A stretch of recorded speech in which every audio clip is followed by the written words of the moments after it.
Itong mga tao na to ay hindi ito sila Muslim. At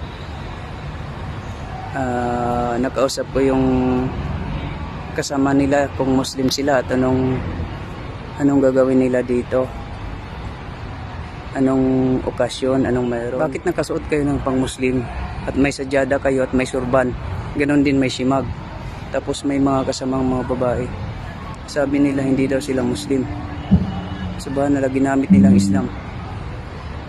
So ito ay hindi matawag silang Muslim at wala daw silang reliyon. Ang mga babae na. Yan, may mga babae sa may sadyada pa sila. Yan, may tugtog pa sila nila. May tugtog pa sila. So hindi ito mga Muslim mga kapatid ha.